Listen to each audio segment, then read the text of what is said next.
And then I started doing the comparison game where I went down this kind of black hole of comparison. You start scrolling online and you're seeing other people killing it and you're like, I'm not killing it this week. I feel like crap. Nobody has their shit together all the time. Let's be honest, everyone's fucking showing their highlight reel. It's not real. Do we feel like putting a camera in our face and going, hey, today is a shitty day. I feel like crap. I didn't get enough sleep. #blessed. This self-talk is intense. And that's shit that I'm saying to me. That is what I am saying to me. I would never in a million years say that to someone that I loved. Hi, and welcome back to the Create Yourself podcast. I'm Rachel, and it's really good to have you here. Hey, if you are returning, by the way, thank you. Appreciate it. Really cool to have some people showing up every week for this. So clearly I'm doing something right. And if it's your first time here, well, welcome. This podcast is all about learning how to be ourselves, being the most authentic version of us, and understanding, I guess, the things that get in the way of us being able to do that, because life is quite often a bit of a head fuck, to put it lightly. We swear on this podcast. So every week I sort of want to get into what's going on for me in my navigation of life. Now, don't get me wrong, life's amazing. I really enjoy my life and I enjoy everything I have. I'm very grateful for the life I've got. And it's hard sometimes. It's hard to be me. It's been hard to be me. And I've been working in the last 5 years, but more intensely in the last 6 months on letting myself be me more. Stripping away all the layers of pretending, the masks, the trying to live up to expectations, the trying to be everything to everyone. And I'm in this space where I'm playing around with just being me for me and trusting that in doing that, I will attract my tribe and the people that are meant for me. Because I do believe very strongly that if we're showing up with a mask on all the time, for whatever reason we're doing it, look, nothing against doing that because I did it for a really long time. But if we're showing up with a mask on all the time, then we are going to attract into our lives situations, people, and opportunities that are actually out of alignment with who we really are. Now, I say that because that is what I did for a long, long time. Relationships, jobs, even locations, friendships, a lot of these aspects, very important aspects of my life, were cultivated from a place of inauthenticity because I was trying to protect myself and I wanted to be liked. And so here I am now at the age of 44, figuring out how to be me. And it's interesting because it's a really vulnerable practice doing that for me. And even more so, I guess, doing it publicly, right? Because I'm doing it on a podcast. I am all over social media. You've got to be pretty confident and brave to do that. And I got to say, like, it doesn't, I may appear very confident, but it doesn't always feel that way. You know, I might create something and feel really good about it and then have a moment where I will kind of second guess everything I've said and stress about it and worry. And I think that's really natural when you are doing something new and it hasn't become, I guess, second nature yet, or you haven't built this relationship with yourself where you fully trust that this is the right thing. I know in my heart that it is. I know in my gut that that the only way that I can help people is to show them what it's like to do it myself, and to also show them the joy and the way that my life is changing for the better from doing it. And let's be honest, when we are being ourselves, it's so much less exhausting than pretending. And when we're not trying to be perfect, it's like you give yourself permission to just be real and authentic, to make mistakes and I guess there's something very raw and real about that. And that's what I'm attracted to myself. I'm attracted to people that are raw, real, authentic, and they don't mind fucking up because they know that that's just all part of it. So this week, that was a pretty long intro. I appreciate that went on for a while. But this week, I kind of just want to talk about the fact that we can have really good periods or weeks or even months in our lives, and things can be going really, really well and we can feel on top of everything. And then we can just wake up one day, it can all feel like shit. And this happens to me a lot. So I want to talk about it because I don't think I'm the only one that experiences this kind of like on and off modality in life, where sometimes I feel like it's all going really well and I've got a very clear idea of what I'm doing and I feel totally inspired and lit up and I feel creative and I feel like I could just, it's all just coming from this very inspired place inside me. So I can have a week like that, right, where I just feel so good. And then the very next week, I can wake up and feel the complete opposite to that. And it's just like this slump that comes from nowhere sometimes for me. And I do want to talk about that today because it's common for me. I have learned to kind of become more familiar with it and used to it. And I started to create some strategies to support me when I'm feeling like that. And I want to share that with you today as well, because yes, I think particularly as for women, we do just naturally have cycles where we are lower than other times, and that's just because of the way that we're designed. It's our biology, but so that's part of this, and maybe that's where those are the times where you need to support yourself. For me, it's not always hormonally related. So sometimes it is, absolutely. Sometimes it is. Like I can be a real during my luteal phase, but other times for me, like this last time, for example, it was not even in my luteal phase. It was me just waking up one day and just feeling really off my game for what I thought was no good reason. Although after sort of inquiring into it and spending some time sitting in it and sitting with it, I figured out what was causing it. And I will share that as well today. So whether you're like me and you just wake up some days and you feel off and that can last for a week, or whether it is a particular time of the month for you where you feel off, but then you know that you're going to come back on track, I think this episode will be helpful because nobody has their shit together all the time. First of all, even the people that you see online, or I mean especially the people that you see online, let's be honest, everyone's fucking showing their highlight reel. It's not real. Not even mine. Like, yes, I'm going to post my best photo, but did I look like that when I woke up? Fuck no. It's what we do, right? We don't post when we're down, and because we don't feel like it. Do we feel like putting a camera in our face and going, hey, today is a shitty day, I feel like crap, my skin looks awful, I didn't get enough sleep, hashtag blessed? No, we don't do that. We generally will post when we're having a really good time, when we're around other people, when we're feeling great, maybe when we're looking great. So don't believe all the shit you see online, and I think you know that. But also, going back to that, everyone has bad days, even the people that look like they have their shit all together. So first of all, I just want to normalize that and say it's totally okay to have bad days or weeks or months. I think it's just part of being human. We can't be on all the time.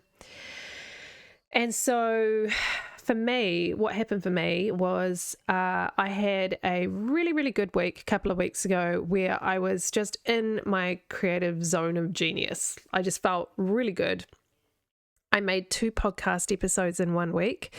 And I was really happy with both of them. I did all the editing. I got everything ready for it. And by the way, there is a fuckload of work required for creating one of these things. It takes hours and hours to put it all together. It's stuff I enjoy doing, honestly, but it is a lot of work. So you do need energy to be able to do that. And so on this particular week, I just went hard. I created everything. I got it ready. I felt really good about it. I sort of felt almost a little bit like smug, like this is so easy. I'm so good at this. And life was great. Life was really good. And then the next week, I woke up on the Monday and I was just fucking tired. I was so tired. And I was like, okay, well, I'm tired. That's cool. I'm just going to have a tired day. I'm probably going to need a nap. I'll just do some admin-y tasks where I don't have to use my brain. I'm definitely not going to be creative and I'm not going to record anything. I'll just do something that's easy to get done. And then tomorrow I'll get to it. I'll get to the creative stuff. So then tomorrow rolled around and I was even more tired. And I was like, shit, this isn't good. I feel like crap. I still feel like crap, but now I feel even more like crap because now I'm starting to get in my head about it because yesterday I felt like crap too. And I shouldn't, because I should have energy at this stage of my cycle. So now I'm going to sort of gaslight myself as well. And I just had another really crappy day where I didn't really get anything creative done. I managed to do a little bit more admin, chip away at a few things, but I had this like feeling, this horrible gut feeling looming over me. Like, what if this feeling doesn't go away? What if this is still there when I wake up tomorrow? And guess what? It was. So day three, I was like, okay, fuck, what do? I feel like shit. Nothing's helping. I've got no energy. I am not sleeping well. I'm having these really like broken light sleeps. I just feel, I started to feel, I think by day three, I started to feel like I can't do this. This was a bad decision to be a creator and to be in a space where I require a lot of energy and creative inspiration to, and I guess like motivation to set up a microphone and record something like this and to be producing original stuff that people will enjoy. And it was this really challenging moment for me because I felt myself just questioning, who am I? Like, is this the right thing for me? Is this profession right for me? Can I do this? Will people like it? And I started to really do a fucking number on myself, if I'm honest. I started to ruminate and think about the fact that it wasn't coming easily and it probably comes easily to other people. And then I started doing the comparison game where I went down this kind of black hole of comparison. And of course, you know, you start scrolling online and you're seeing other people killing it and you're like, I'm not killing it this week. I feel like crap. I don't know what the hell I'm going to talk about. I don't feel like I've got anything interesting to say. I'm running out of time to get it done. And maybe I've just been fluking it up until now. Maybe I'm not very good at this at all. So the self-talk was like ratcheted right up, and the negative self-talk. And I was conscious of that as well. And I think I knew that I needed to reset how I was feeling, or it was probably just going to get worse. Because I think for me, when I start to ruminate and tell myself a story, if I let it gain enough momentum, it starts to become just the way that I feel. And it can be very difficult to pull myself out of that slump. And to get myself back into a good place. So I had to really think about, what can I do to shift this shitty energy and to feel good again?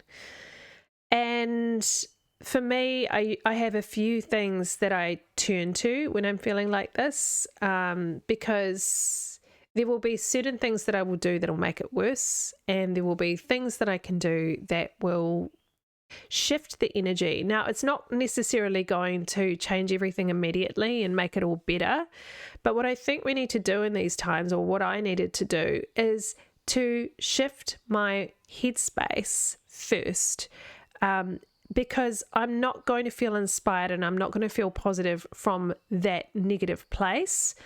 And if I'm looking for inspiration from within that space, it's not going to come. It's just not going to. It's not available to me from there.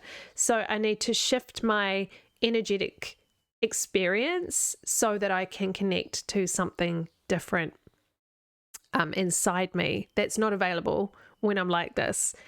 So I have some practices that I implement when I'm feeling like this, and one of them is to journal.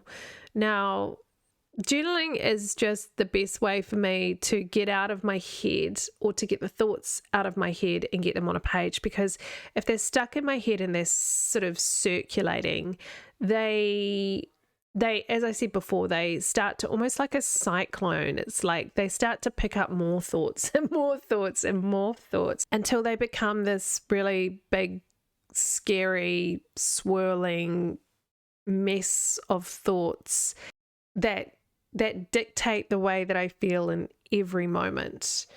And I am an overthinker. I know that. I think a lot about everything. I just always have. I experience anxiety, and I think when I don't get on top of those thoughts, and when I don't give those thoughts a place to land outside of my mind, then they just take over and they start to call all the shots. So getting my thoughts out of my head and onto the page for me is a really good start. It just gives them somewhere to land, and it gives me the opportunity to be a little bit more objective about what's going on inside my head. Because if it's just me and my thoughts, and you know, you'll have heard this before, like watching your thoughts, sort of separating yourself from your thoughts so that you don't identify as your thoughts.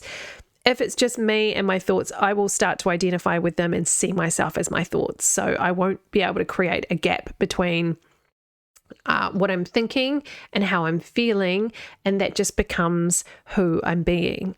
And it's really hard to get out of that, and it's really hard to even see a way out of that when you're so in it, because you're not conscious of it. So I will journal and get it out of my head and on the page. That is the first thing that I do. The next thing that I do is I get out in nature and I go for a walk. And that sometimes can be the hardest thing, because I don't feel like doing it. I don't feel like leaving the house. Maybe I'm tired and I just want to like lie down on the bed and cuddle my animals, because I do that as well. And that can be helpful to a point. But I think when we're trying to shift energy, movement is really important. So it doesn't have to be that I, get dressed and go for a run and be all energetic about it, but getting out in the fresh air and going for a walk, moving my body, that helps to move the energy in my system, and it starts to, again, give me that bit of clarity that I need, and that sort of that distance between myself and my thoughts. With every step that I take, I can feel my thoughts getting a little further and further away from me, coming out in front of me, where I can make more sense of them and not identify with them being me. And also see the bigger picture, right? Because this is a moment in time. When you're feeling this way, it can feel like there is no other way to be. This is the only way I'm ever going to feel. And it's, it's like a life sentence. Shit, like, how will I stop this? It's certainly how I feel. But it is momentary. Whether it's a week or a month, it will not last forever. And you have to trust that. And so these practices that I bring in to shift my energy, they show me that this is momentary, because when I start to feel even just a slightly different feeling, a slightly different experience in my body, I start to see more clearly what's going on, then I can see that this is not permanent. And I can remember that I can come back to a place that feels more aligned and know that this will pass. So walking is a good one. It's a simple one, but it really, really works for me. And then the other thing that I had to do for myself is I had to really get clear on who I am and who I believe I can be. Because the negative self-talk runs deep. It's like I pick on my own deepest insecurities, and then I start to tell myself that they are true. So you're not creative enough. You're not very interesting, actually. Why would people want to listen to you? What are you even doing making a podcast? Can you even make a podcast? You're fooling yourself. No one's going to listen to you. It's boring. It's not interesting. Your views are never going to go up. You are wasting time. Like, this self-talk is intense. And that's shit that I'm saying to me. That is what I am saying to me. I would never in a million years say that to someone that I loved, but I'm saying it to myself. So if I was to flip that and I was to talk to myself like someone that I loved, I would say, keep going. You're doing a great job. You are an interesting person. You're a really creative person. You've got a lot of interesting things to say. Your take on things is different. It's unique. It's authentic. You're giving something to your audience. You're helping people, and you've just got to keep going. I have to talk to myself that way, because when you're not getting it externally, like I'm not getting a flood of messages from people saying, wow, this is really great, keep going. And I want that. God, don't get me wrong. I love external validation. It's the best. But you don't always get that. And so in the absence of that, you have to dig deep. And it really forces you to be your own cheerleader, your own support system, because that's the goal, really. The goal is to be able to be there for ourselves, to not need external validation, to not need someone outside of us saying that they approve of what we're doing or that they enjoy what we're doing.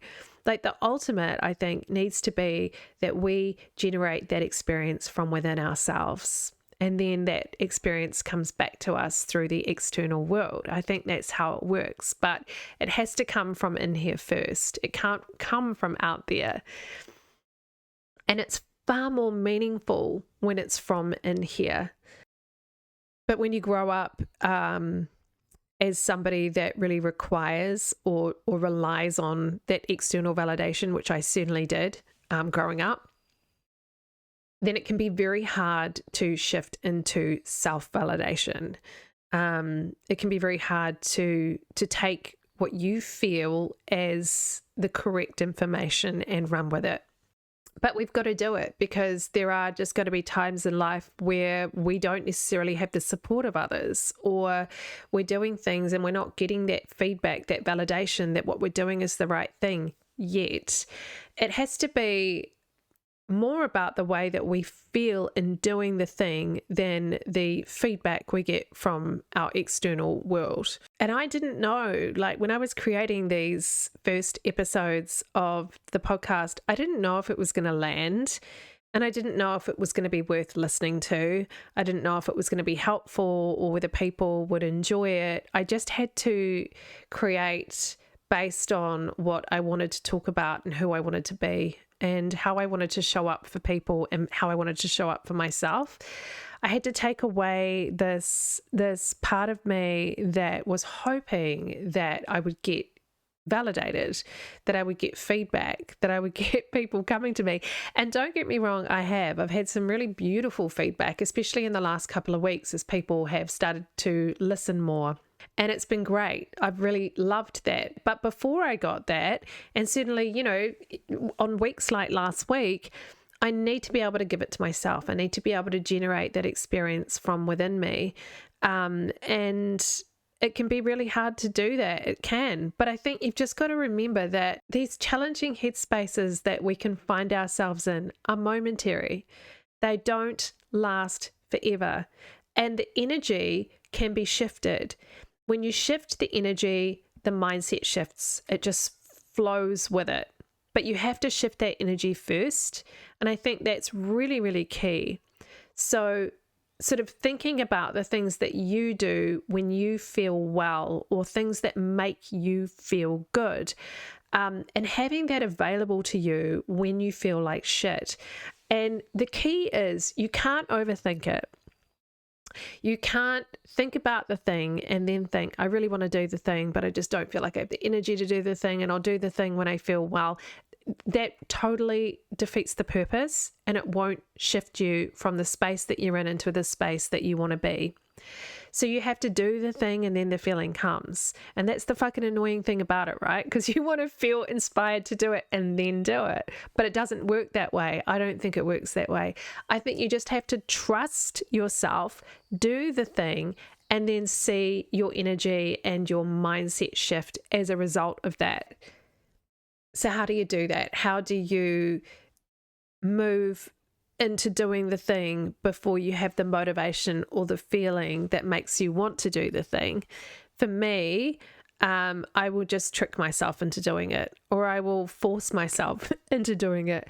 I will tell my dog that we're doing it. I will say walkies, and he will look at me and he will be so fucking excited, and his little bum will start waggling, and his tail will go crazy, and he'll start jumping up on me. And I'm like, okay, well, I guess we're going walkies now. Like, there's no getting out of it. We're going for a walk. So I'll just put my sneakers on, and I won't think about it. I won't think about anything. I will put my sneakers on.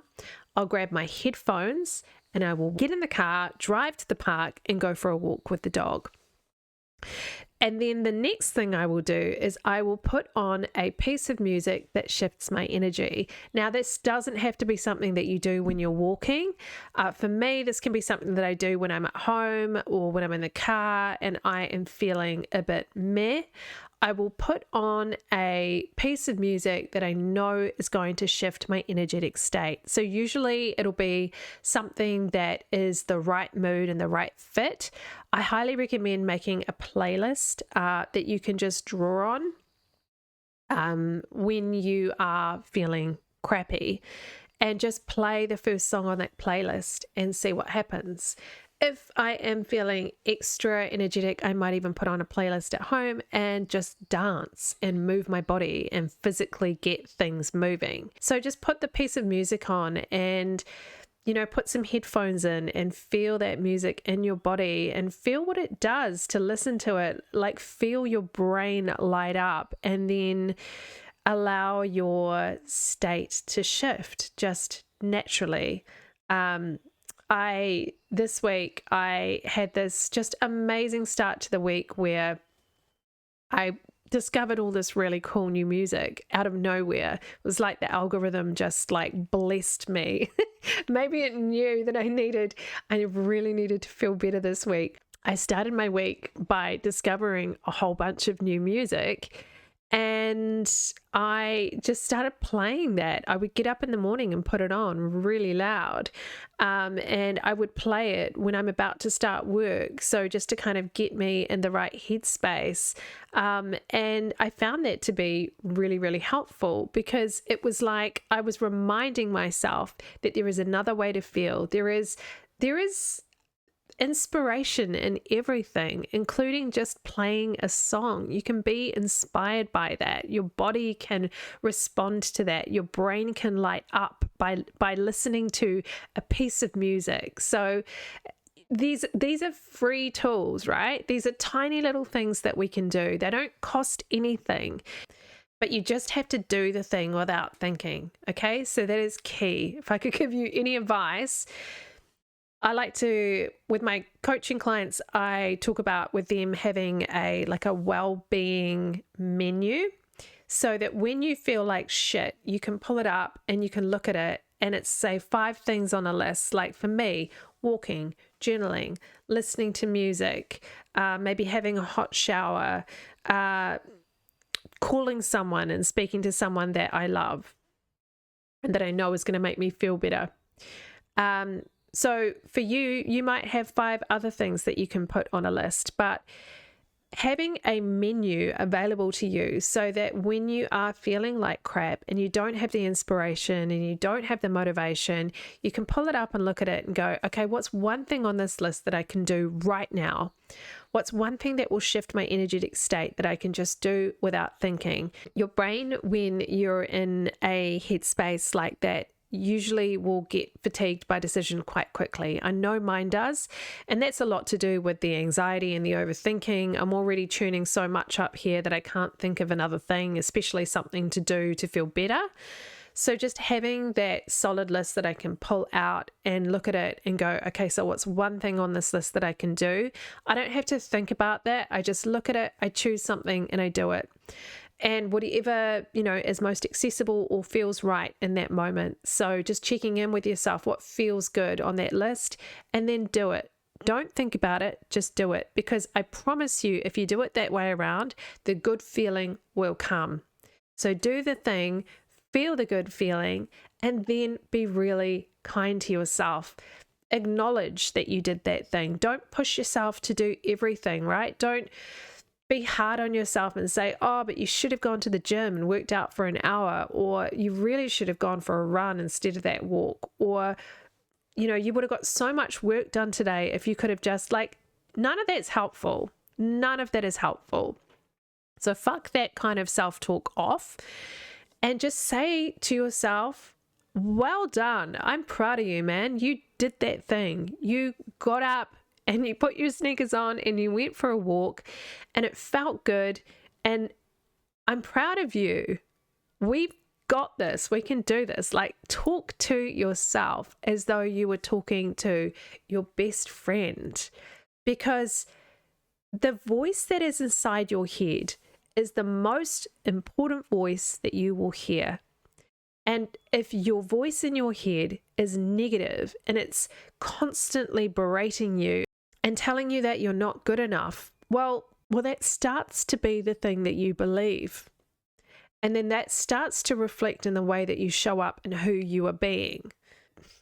I know that for me, last week, my self-talk was so intensely negative, and it was having a real impact on who I was being, the way that I was looking after myself, my self-care, the way I was eating, the way I was sleeping even, the way I was just sort of sitting and scrolling social media.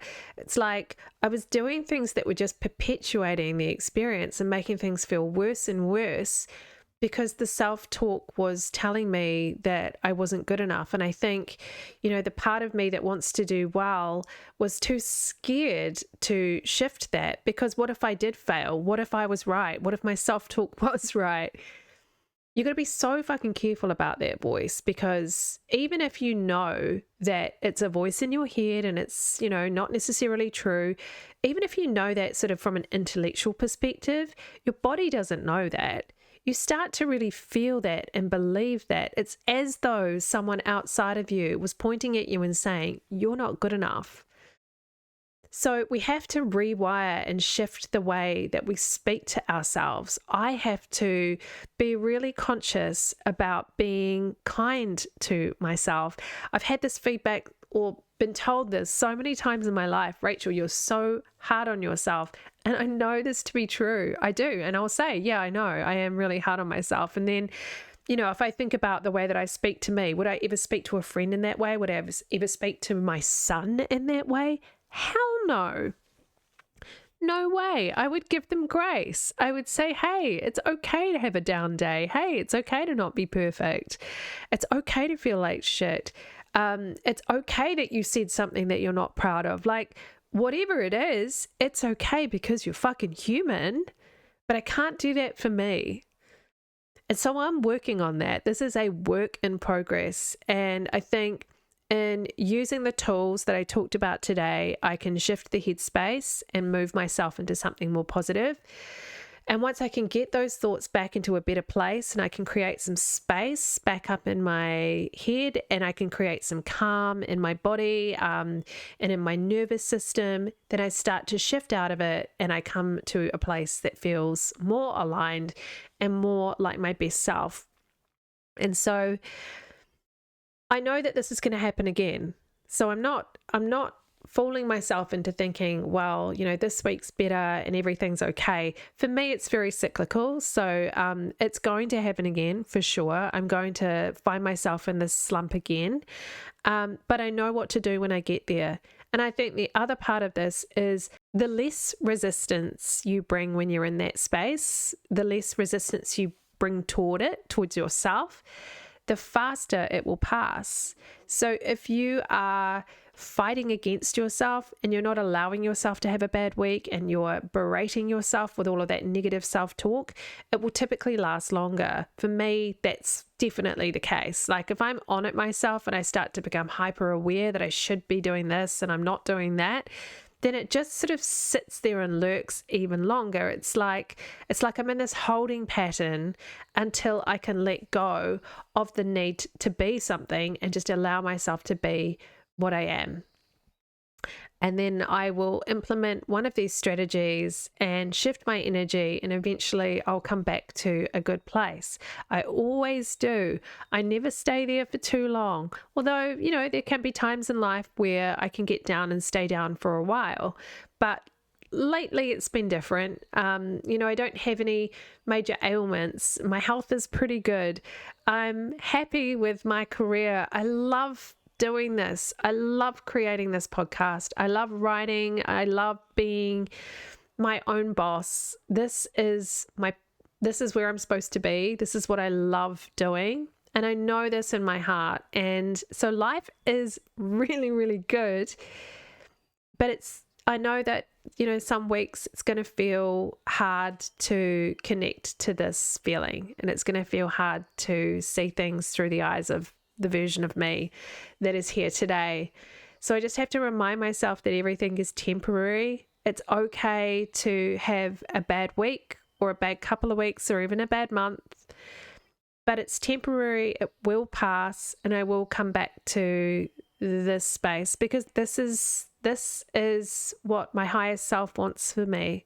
It wants me to feel good. It wants me to have well-being. It wants me to be able to find joy even in the tiny moments. And even when the external environment around me doesn't necessarily reflect the life that I'm wanting to create yet, I can be in the journey to creating that life and find joy in the tiniest moments. And all of that is available to me. And I just have to trust and remember that. And I would say the same to you. You just have to trust and remember, even when things are really, really challenging, and even when it feels like it's never going to get better, you can have a better day. You can have a better minute or moment if you trust yourself and you allow yourself to do that. Because those little moments and those tiny little incremental shifts in the way you're feeling will eventually create a whole new experience for you and shift your energy state entirely to where you really want to be. But you have to have that first initial moment.